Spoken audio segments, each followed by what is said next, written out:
Josephus, The Antiquities of the Jews, Book 11, containing the interval of 253 years, 5 months, from the first of Cyrus to the death of Alexander the Great. Chapter 1. How Cyrus, king of the Persians, delivered the Jews out of Babylon and suffered them to return to their own country and to build their temple, for which work he gave them money.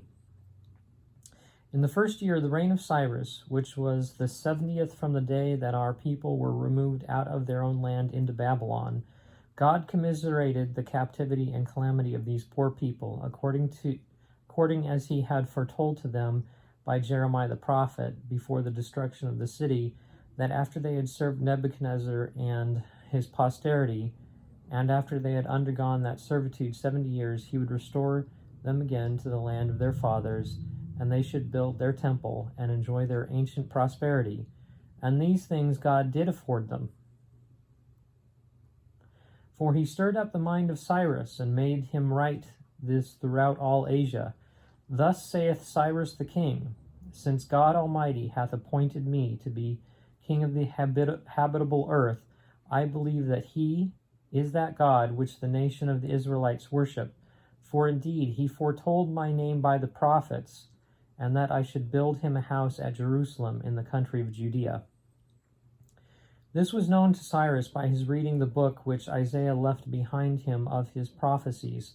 For this prophet said that God had spoken thus to him in a secret vision, My will is that Cyrus, whom I have appointed to be king over many and great nations, send back my people to their own land.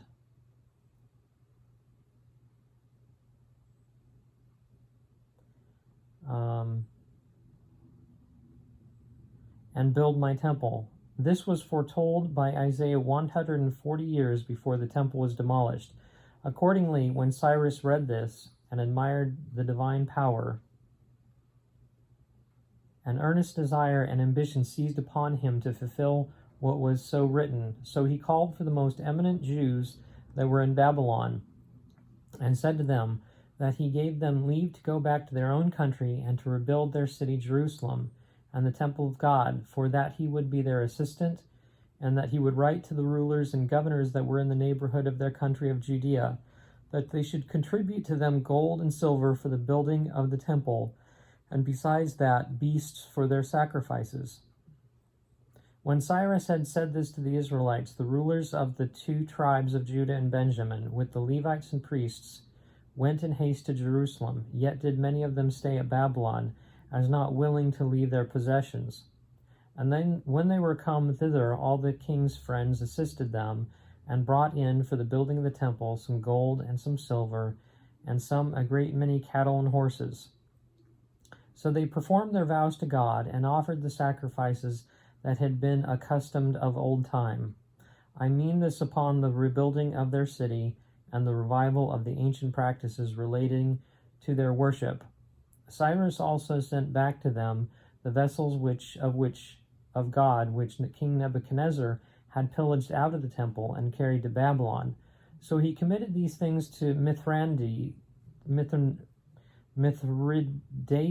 the treasurer, to be sent away, with an order to give them to Bassar, that he might keep them till the temple was built, and when it was finished he might deliver them to the priests and rulers of the multitude, in order to their being restored to the temple. Cyrus also sent an epistle to the governors that were in Syria, the contents whereof here follow. Excuse me. King Cyrus to Sisinnes and Sathrabuzanes sendeth greeting. I have given leave to as many of the Jews that dwell in my country as please to return to their own country, and to rebuild their city, and to build the temple of God at Jerusalem, on the same place where it was before. I have also sent my treasurer, Mithridates and Zorobabel, the governor of the Jews, that they may lay the foundation of the temple, and may build it 60 cubits high, and of the same latitude, making 3 edifices of polished stones, and one of the wood of the country, and the same order extends to the altar whereupon they offer sacrifices to God. I require also that the expenses for these things may be given out of my revenues. Moreover, I have also sent the vessels of which King Nebuchadnezzar pillaged out of the temple, and have given them to Mithridates, the treasurer, and to Zorobabel, the governor of the Jews, that they may have them carried to Jerusalem, and may restore them to the temple of God. Now their number is as follows: 50 chargers of gold, and 500 of silver, 40 Thericlean cups of gold, and 500 of silver, 50 basins of gold, and 500 of silver, 30 vessels for pouring the drink offerings, and 300 of silver, 30 vials of gold, and 2,400 of silver, with 1,000 other large vessels. I permit them to have the same honor which they were used to have from their forefathers, and also for their small cattle, and for wine and oil, 205,500 drachmae, and for wheat flour, 20,500 artabae. And I give order that these expenses shall be given them out of the tributes due from Samaria. The priests shall also offer these sacrifices according to the laws of Moses in Jerusalem, and when they offer them, they shall pray to God for the preservation of the king and of his family, that the kingdom of Persia may continue. But my will is that those who disobey these injunctions and make them void shall be hung upon a cross, and their substance brought into the king's treasury. And such was the import of this epistle. Now the number of those that came out of captivity to Jerusalem were 42,462. Chapter 2. How upon the death of Cyrus the Jews were hindered in building the temple by the Cuthians and the neighboring governors, and how Cambyses entirely forbade the Jews to do any such thing. Interesting. The reason I began reading this is because, one of the areas of history that has always sort of been a bit of a black box to me is the 400 silent years, as they call them, between the end of the Old Testament and the beginning of the New. When you open, the Gospels and Matthew, Mark, Luke, and John, the world has changed so much, and there's so much context that it's hard to feel like there's a connection between the two. Historically, a lot of things happened, during that time. So basically, at the close of the Old Testament, as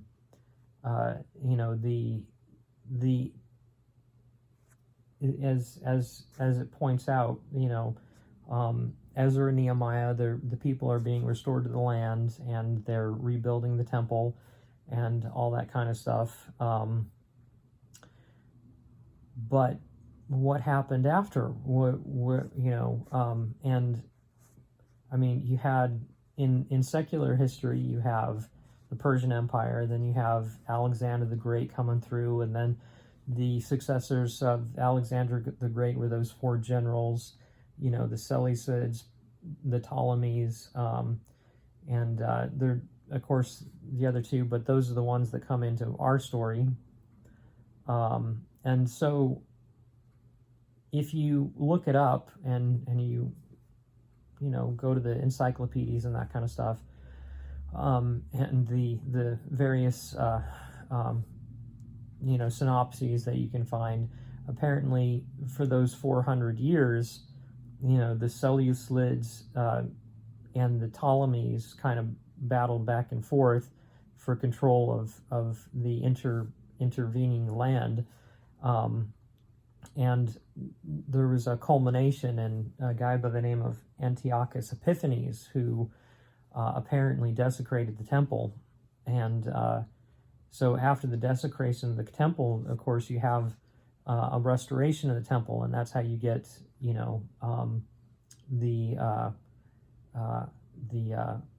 Festival of Lights, Hanukkah, which, interestingly enough, as I record this, I think this today is the third day of Hanukkah. Third night. Anyway, so in any case, Jesus himself actually acknowledges Hanukkah as being a legitimate holiday on the Jewish calendar. So it's of course not actually explicitly declared in the Torah, but even Jesus acknowledges as a legitimate holiday. So yeah, I mean, from a Christian perspective, that's sufficient cause to acknowledge it as something to be honored. Anyway, but I came across this book called let's see, The 400 Silent Years from Malachi to Matthew by H.A. Ironside, and I was working through it, and it relates this story that supposedly was here in Josephus, and I actually wanted to look that up. So I'm going to skip ahead here and see if we can find it. Chapter 3. How after the death of Cambyses. Now Cambyses is one of the rulers after Cyrus initiates the Persian kingdom. Darius, blah blah blah. So I wanted to read this story. Chapter 4, how the temple was built. Cathians, blah blah blah. So it doesn't have outline headings here. I'm reading this on a Kindle. Chapter 5, how Xerxes, son of Darius, blah blah blah. Let's see. So this book is supposed to go through the death of Alexander. Chapter 6, concerning Esther and Mordecai and Haman. Okay, we might have to come back to this later. Esther is a wonderful book if you haven't read it.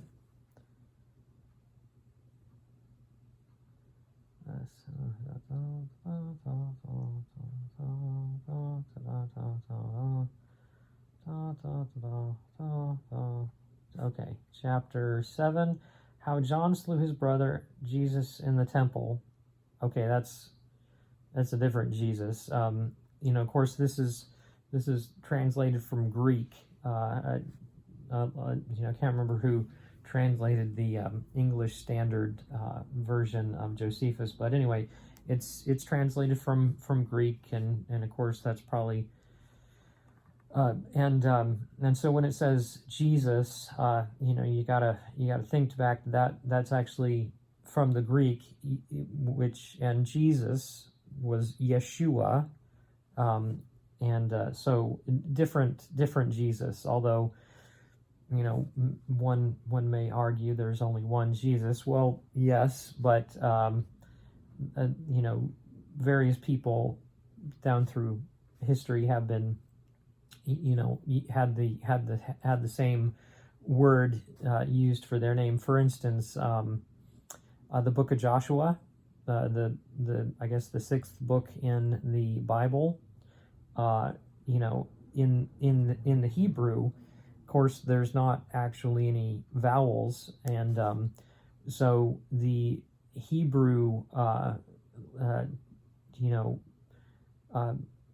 spelling of the name Jesus is the same as the Hebrew spelling of the name Joshua.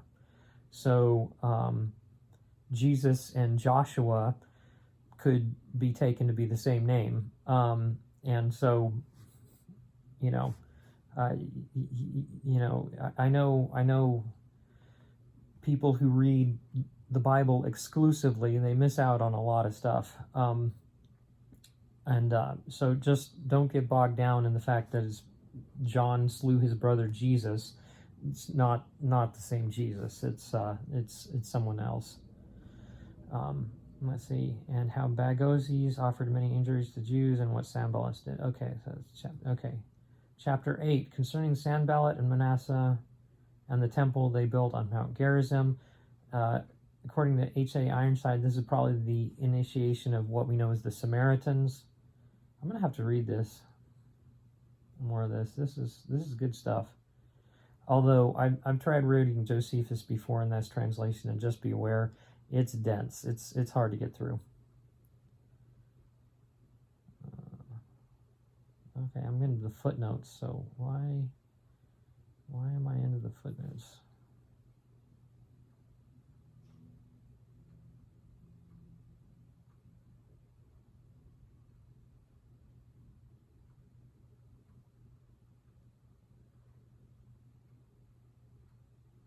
Okay, it looks like they don't have a section in this chapter.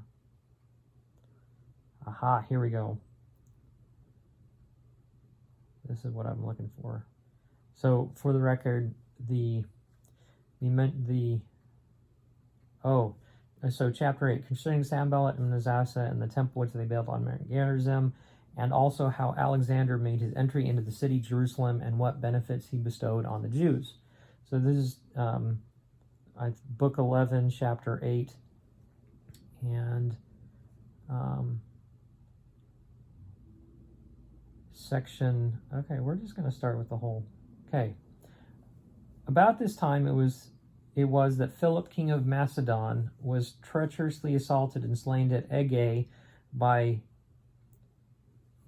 Pausanias, the son of Cerastes, who was derived from the family of Oreste, and his son Alexander succeeded him in the kingdom, who, passing over the Hellespont, overcame the generals of Darius's army in a battle fought at Granicum. So he marched over Lydia and subdued Ionia and overran Caria and fell upon the places of Pamphylia, as has been related elsewhere. But the elders of Jerusalem, being very uneasy that the brother of Jaddua, the high priest, though married to a foreigner, should be a partner with him in the high priesthood, quarreled with him, for they esteemed this man's marriage a step to such as would be desirous of transgressing about the marriage of strange wives, and this would be the beginning of a mutual society with foreigners, although the offense of some about marriages and their having married wives that were not of their own country has been an occasion of their former captivity and the miseries they then underwent. So they commanded Manasseh to divorce his wife or not to approach the altar. The high priest himself joining with the people in their indignation against his brother and driving him away from the altar, whereupon Manasseh came to his father-in-law Sanballat and told him that although he loved his daughter Nicaso, yet was he not willing to be deprived of his sacerdotal dignity on her account, which was the principal dignity in their nation, and always continued in the same family. And then Sanballat promised him not only to preserve him the honor of his priesthood, but to procure for him the power and dignity of a high priest, and would make him governor of all the places he himself now ruled, if he would keep his daughter for his wife. He also told him further that he would build him a temple like that at Jerusalem upon Mount Gerizim, which the highest of all the mountains that are in Samaria, and he promised that he would do this with the approbation of Darius the king. Manasseh was elevated with these promises and stayed with Sanballat upon a supposal that he should gain a high priesthood as bestowed on him by Darius, for it happened Sanballat was then in years. But there was now a great disturbance among the people of Jerusalem, because many of those priests and Levites were entangled in such matches, for they all revolted to Manasseh, and Sanballat offered them money, and divided among them land for tillage, and habitations also, and all this in order every way to gratify his son-in-law. About this time it was that Darius heard how Alexander had passed over the Hellespont, and had beaten his lieutenants in the battle of Granicum. Here we go. Section 3. About this time it was that Darius heard how Alexander had passed over the Hellespont, and had beaten his lieutenants in the battle of Granicum, and was proceeding further, whereupon he gathered together an army of horse and foot, and determined that he would meet the Macedonians before they should assault and conquer all Asia. So he passed over the river Euphrates, and came over Taurus, the Sicilian mountain, and at Issus of Cilicia he waited for the enemy, as ready there to give him battle. Upon which Sanballat was glad that Darius was come down, and told Manasseh that he would suddenly perform his promises to him, and this as soon as ever Darius should come back, after he had beaten his enemies. For not he only, but all those that were in Asia also were persuaded that the Macedonians would not so much as come to battle with the Persians on account of their multitude, but the event proved otherwise than they expected, for the king joined battle with the Macedonians and was beaten, and lost a great part of his army. His mother also, and his wife and children, were taken captives, and he fled into Persia. So Alexander came into Syria and took Damascus. And when he had obtained Sidon, he besieged Tyre, when he sent an epistle to the Jewish high priest to send him some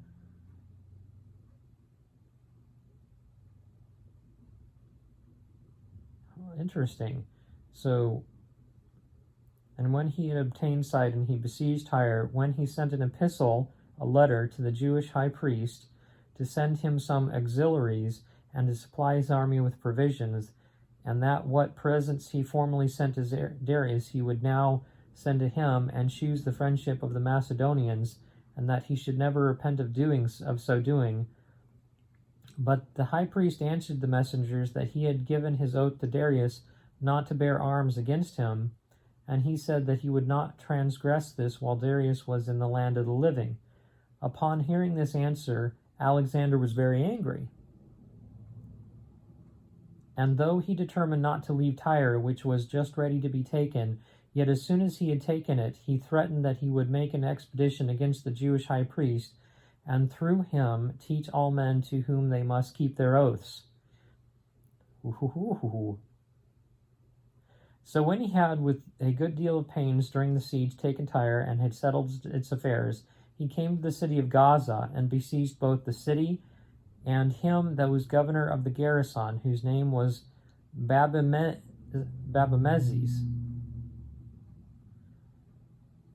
So Gaza. He came to the city of Gaza.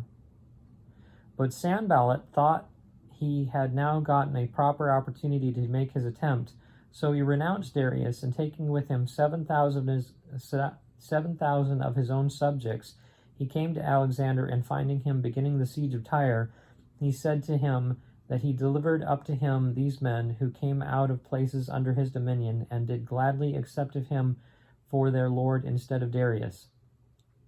So when Alexander had received him kindly, Sanballat thereupon took courage, and spake to him about his present affair. He told him that he had a son-in-law, Manasseh, who was brother to the high priest Jaddua, and that there were many others of his own nation now with him, that were desirous to have a temple in the places subject to him, that it would be for the king's advantage to have the strength of the Jews divided into two parts, lest when the nation is of one mind and united upon any attempt for innovation, it prove troublesome to kings, as it had formerly proved to the kings of Assyria. Whereupon Alexander gave Sanballat leave to do so, who used the most diligence, and built the temple, and made Manasseh the priest, and deemed it a great reward that his daughter's children should have that dignity.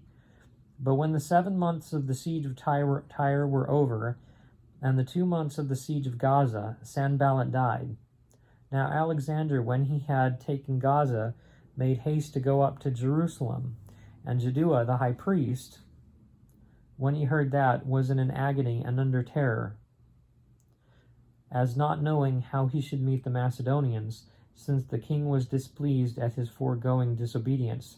He therefore ordained that the people should make supplications, and should join with him in offering sacrifices to God, whom he sought to protect that nation, and to deliver them from the perils that were coming upon them.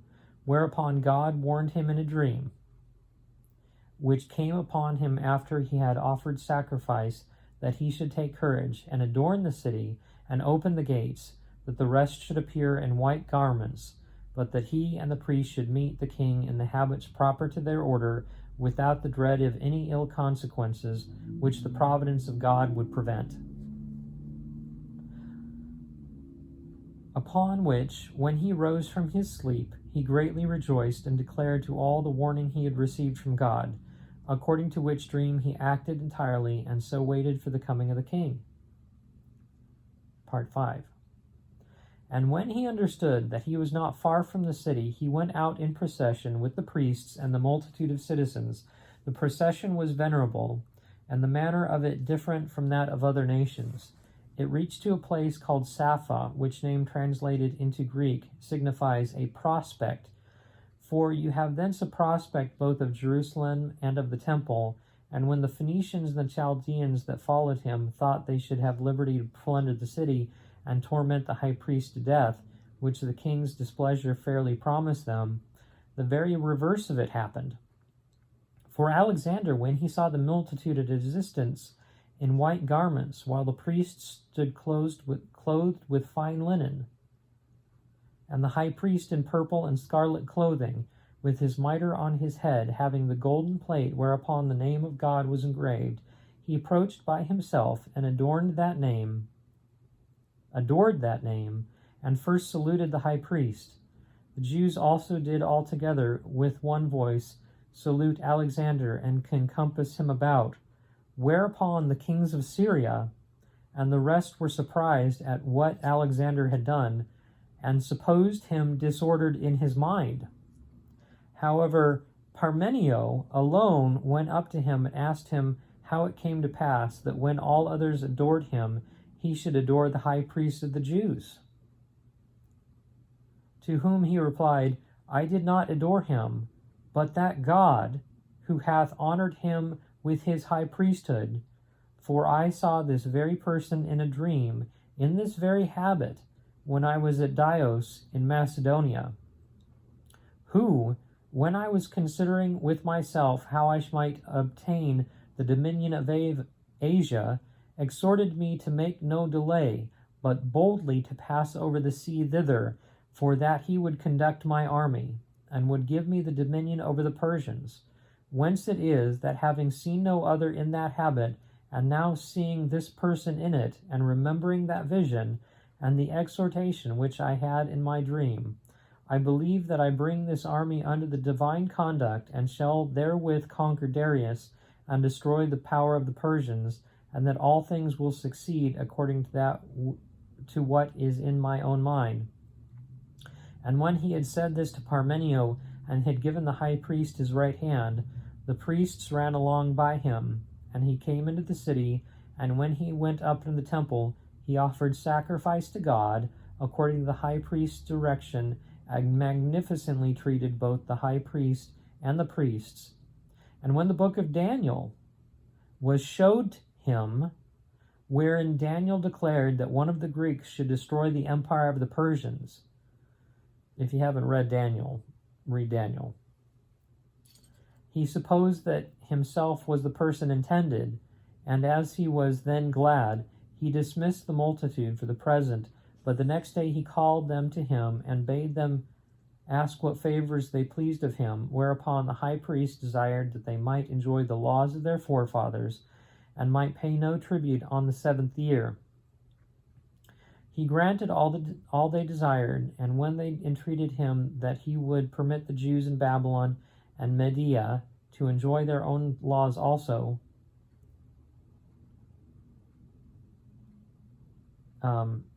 he willingly promised to do hereafter what they desired. And when he said to the multitude that if any of them would enlist themselves in his army on this condition, that they should continue under the laws of their forefathers and live according to them, he was willing to take them with him. Many were ready to accompany him in his wars. So when Alexander had thus settled matters at Jerusalem, he led his army into the neighboring cities, and when all the inhabitants to whom he came received him with great kindness, the Samaritans, who had then Shechem for their metropolis, a city situated on Mount Gerizim and inhabited by apostates of the Jewish nation, seeing that Alexander had so greatly honored the Jews, determined to profess themselves Jews. For such is the disposition of the Samaritans, as we have already elsewhere declared, that when the Jews are in adversity, they deny that they are akin to them, and then they confess the truth, But when they perceive that some good fortune hath befallen them, they immediately pretend to have communion with them, saying that they belong to them, and derive their genealogy from the posterity of Joseph, Ephraim, and Manasseh. Accordingly, they made their address to the king with splendor, and showed great alacrity in meeting him at a little distance from Jerusalem. And when Alexander had commended them, the Shechemites approached to him, taking with them the troops that Sanballat had sent him, and they desired that he would come to their city and do honor to their temple also, to whom he promised that when he returned he would come to them.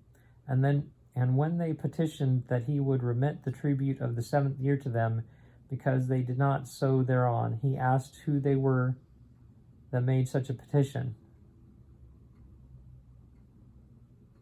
And when they said that they were Hebrews, but had the name of Sidonians living at Shechem, he asked them again whether they were Jews. And when they said they were not Jews, it was to the Jews, said he, that I granted that privilege. However, when I return, and am thoroughly informed by you of this matter, I will do what I shall think proper. And in this manner he took leave of the Shechemites, but ordered that the troops of Sanballat should follow him into Egypt, because there he designed to give them lands, which he did a little after in the Bais, and he ordered them to guard that country. Now when Alexander was dead, the government was parted among his successors, but the temple upon Mount Gerizim remained. And if anyone were accused by those of Jerusalem of having eaten things common, or of having broken the Sabbath, or of any other crime of like nature, he fled away to the Shechemites, and said that he was accused unjustly about this time. About this time it was that Jaddua the high priest died, and Onias his son took the high priesthood.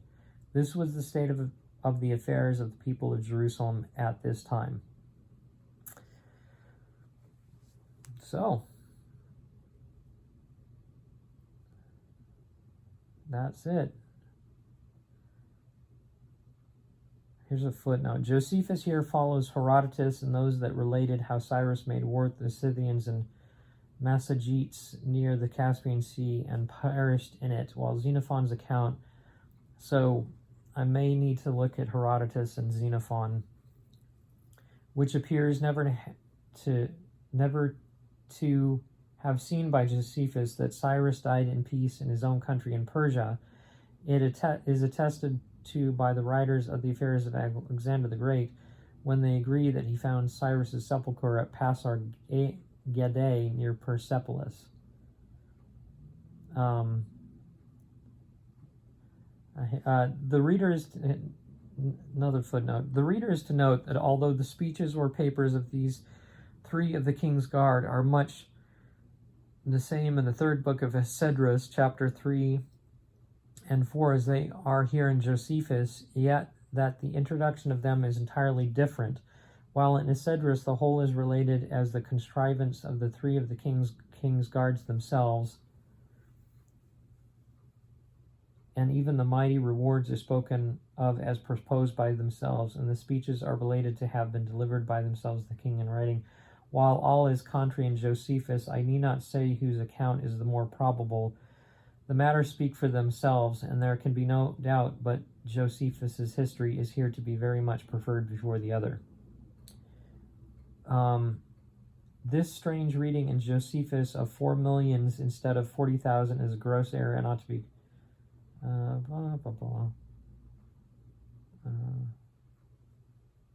the history contained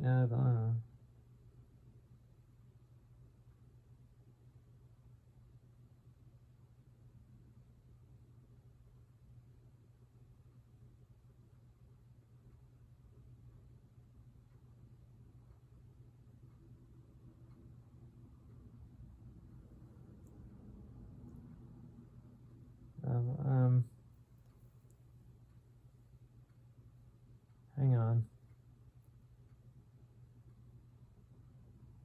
Here we go. The place showed Alexander might be Daniel 7, verse 6, chapter 8, verses 8 through 8, 20, 21, 22, and 9. Some or all of them very plain predictions of Alexander's conquests and successors. Anyway, hope you enjoyed that. If not, feel free to spend some time with someone else. Thank you. Bye.